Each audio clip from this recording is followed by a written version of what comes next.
ಎಲ್ಲರಿಗೂ ನಮಸ್ಕಾರ. ನಾನು ನಿಮ್ಮ ಶ್ವೇತಾ ಕೃಷ್ಣಮೂರ್ತಿ. ಶ್ವೇತಾ ರೆಸಿಪೀಸ್ ಚಾನಲ್ಗೆ ಸ್ವಾಗತ. ಇವತ್ತಿನ ವಿಡಿಯೋದಲ್ಲಿ ಇಡ್ಲಿಗಾಗಲಿ ಇಲ್ಲ ದೋಸೆಗೆ ಇಲ್ಲ ಪೂರಿಗೆ ತುಂಬಾ ರುಚಿ ಕೊಡುವಂಥ ಒಂದು ಸಿಂಪಲ್ ಆಗಿ ಮಾಡಿಕೊಡುವ ಚಟ್ನಿ ರೆಸಿಪಿನ ನೋಡೋಣ. ವಿಡಿಯೋ ಶುರು ಮಾಡೋಕ್ಕಿಂತ ಮುಂಚೆ ಯಾರೆಲ್ಲ ಇನ್ನೂ ನನ್ನ ಚಾನಲ್ನ ಸಬ್ಸ್ಕ್ರೈಬ್ ಮಾಡ್ಕೊಂಡಿಲ್ವೋ ಪ್ಲೀಸ್ ಸಬ್ಸ್ಕ್ರೈಬ್ ಮಾಡಿಕೊಂಡು ನೋಟಿಫಿಕೇಷನ್ನ ಆನ್ ಮಾಡ್ಕೊಳ್ಳಿ. ಇವಾಗ ಒಂದು ಪ್ಯಾನ್ಗೆ 3 ಇಂದ 4 ಸ್ಪೂನ್ ಆಗುವಷ್ಟು ಅಡುಗೆ ಎಣ್ಣೆನ ಹಾಕ್ಕೊಂಡು ಎಣ್ಣೆ ಕಾದ ನಂತರ 4 ಒಣಮೆಣಸಿನ್ಕಾಯಿನ ಹಾಕ್ಕೊಂಡು ಫ್ರೈ ಮಾಡ್ಕೋಬೇಕು. ಮೆಣಸಿನ್ಕಾಯಿನ ಫ್ರೈ ಮಾಡ್ಕೊಂಡ್ಮೇಲೆ ಅರ್ಧ ಇಂಚಷ್ಟು ಶುಂಠಿ ಮತ್ತು 1 ಮೀಡಿಯಮ್ ಸೈಜ್ ಈರುಳ್ಳಿನ ಕೂಡ ಸೇರಿಸ್ಕೊಂಡು ಫ್ರೈ ಮಾಡ್ಕೊಳ್ಳಿ. ಇವಿಷ್ಟನ್ನು ಫ್ರೈ ಮಾಡ್ಕೋಬೇಕಾದ್ರೆ ಗ್ಯಾಸ್ನ ಮೀಡಿಯಮ್ ಫ್ಲೇಮಲ್ಲಿ ಇಟ್ಬಿಟ್ಟು ಈರುಳ್ಳಿ ಎಲ್ಲ ಲೈಟಾಗಿ ಕಲರ್ ಚೇಂಜ್ ಆಗೋ ತನಕ ಫ್ರೈ ಮಾಡಿಕೊಂಡ್ರೆ ಸಾಕು. ಈರುಳ್ಳಿ ಒಣಮೆಣಸಿನ್ಕಾಯಿ ಮತ್ತು ಶುಂಠಿನೆಲ್ಲ ಫ್ರೈ ಮಾಡ್ಕೊಂಡು ನಂತರ ನಾವು ಹುರ್ಗಡ್ಲೆನ ಸೇರಿಸ್ಕೊಳ್ಳೋಣ. ಇವಾಗ 3 ಸ್ಪೂನಷ್ಟು ಹುರ್ಗಡ್ಲೆನ ಸೇರಿಸ್ಕೊಂಡು ಒಮ್ಮೆ ಮಿಕ್ಸ್ ಮಾಡ್ಕೋತಾ ಇದ್ದೀನಿ.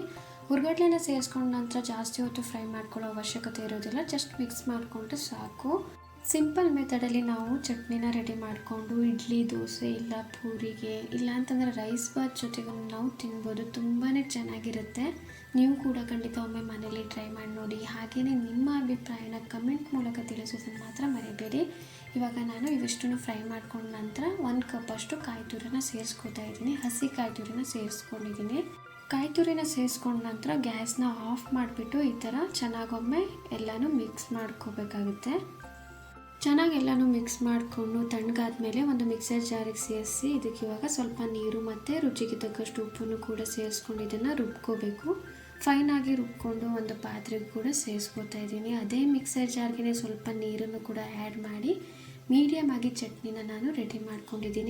ಗಟ್ಟಿ ಚಟ್ನಿನ ಇಷ್ಟಪಡೋರು ರುಬ್ಕೋಬೇಕಾದ್ರೆ ಸ್ವಲ್ಪ ನೀರನ್ನು ಸೇರಿಸ್ಕೊಂಡು ಚಟ್ನಿನ ರುಬ್ಕೊಂಡಾಯಿತು. ಇವಾಗ ಸಿಂಪಲ್ ಆಗಿರುವಂಥ ಒಂದು ಒಗ್ಗರಣೆನೂ ಕೂಡ ರೆಡಿ ಮಾಡ್ಕೊತಾ ಇದ್ದೀನಿ. ಒಗ್ಗರಣೆಗೆ 2 ಸ್ಪೂನಷ್ಟು ಎಣ್ಣೆ, 1/4 ಸ್ಪೂನಷ್ಟು ಸಾಸಿವೆ, ಕರಿಬೇವಿನ ಸೊಪ್ಪು ಮತ್ತು 1 ಒಣಮೆಣಸಿನ್ಕಾಯಿನ ತುಂಡು ಮಾಡಿ ಸೇರಿಸ್ಕೊಂಡು ಫ್ರೈ ಮಾಡ್ಕೊತಾ ಇದ್ದೀನಿ.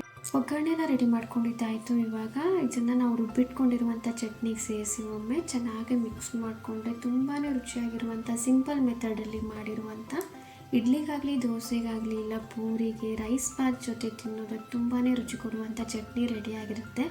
ನೀವು ಕೂಡ ಒಮ್ಮೆ ಮನೇಲಿ ಟ್ರೈ ಮಾಡಿ ನೋಡಿ. ಹಾಗೆಯೇ ಇವತ್ತಿನ ಈ ರೆಸಿಪಿ ನಿಮ್ಮೆಲ್ಲರಿಗೂ ಇಷ್ಟವಾದಲ್ಲಿ ಶ್ವೇತಾ ರೆಸಿಪೀಸ್ ಚಾನಲ್ನ ಲೈಕ್ ಮಾಡಿ, ಶೇರ್ ಮಾಡಿ, ಸಬ್ಸ್ಕ್ರೈಬ್ ಮಾಡೋದನ್ನು ಮಾತ್ರ ಮರಿಬೇಡಿ. ಹಾಗೆಯೇ ಇದೇ ಥರ ನನ್ನ ಚಾನಲ್ನ ಸಪೋರ್ಟ್ ಮಾಡಿ ಅಂತ ಕೇಳ್ಕೊಳ್ತಾ ಈಸಿ ರೆಸಿಪಿಗಳ ಜೊತೆ ನೆಕ್ಸ್ಟ್ ವಿಡಿಯೋದಲ್ಲಿ ಸಿಗ್ತೀನಿ. Thank you.